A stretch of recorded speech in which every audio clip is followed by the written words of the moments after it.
ایک دور دراز فیری لینڈ تھا جس کا نام گلشن قسمت تھا۔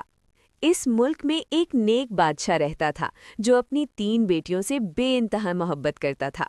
بڑی شہزادی عالیہ سمجھدار اور صبر والی تھی۔ دوسری شہزادی زارا خوش مزاج اور زندہ دل تھی۔ سب سے چھوٹی نور معصوم اور نرم دل تھی۔ مگر قسمت کو کچھ اور منظور تھا۔ ایک دن بادشاہ سخت بیمار ہوا اور چند دنوں میں وفات پا گیا۔ تینوں شہزادیوں کے سر سے باپ کا سایہ اٹھ گیا اور محل میں اداسی چھا گئی۔ ملکہ اپنی بیٹیوں کے مستقبل سے بہت پریشان ہو گئی۔ اسے لگا کہ بیٹیوں کو صرف ماں نہیں بلکہ ایک باپ کا سہارا بھی چاہیے۔ مجبوراً اس نے دوسری شادی کا فیصلہ کیا۔ ملکہ کی شادی نواب ظالم خان سے ہوئی۔ نواب ظالم سخت مزاج، خود غرض اور بد دل آدمی تھا۔ اسے شہزادیاں بالکل پسند نہیں تھیں۔ شادی کے بعد محل کا ماحول بدل گیا۔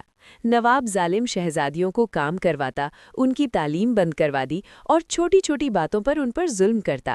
شہزادی عالیہ چپ چاپ سب برداشت کرتی۔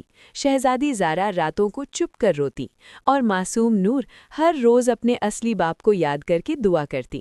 ملکہ بھی مجبور تھی۔ اسے ڈر تھا کہ اگر اس نے آواز اٹھائی تو حالات اور خراب ہو جائیں گے۔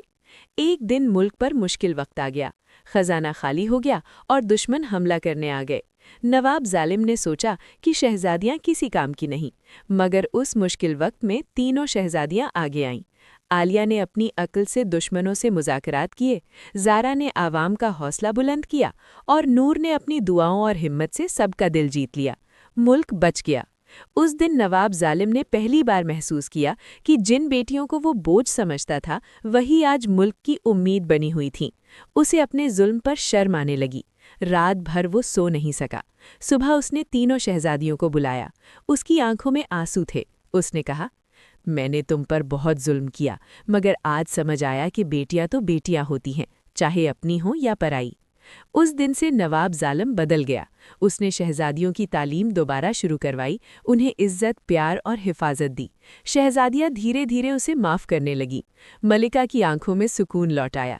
گلشن قسمت پھر سے خوشیوں سے بھر گیا، اور یہ کہانی سب کو یہ سبق دے گئی کہ احساس اور محبت ہر ظلم کو ختم کر سکتی ہے۔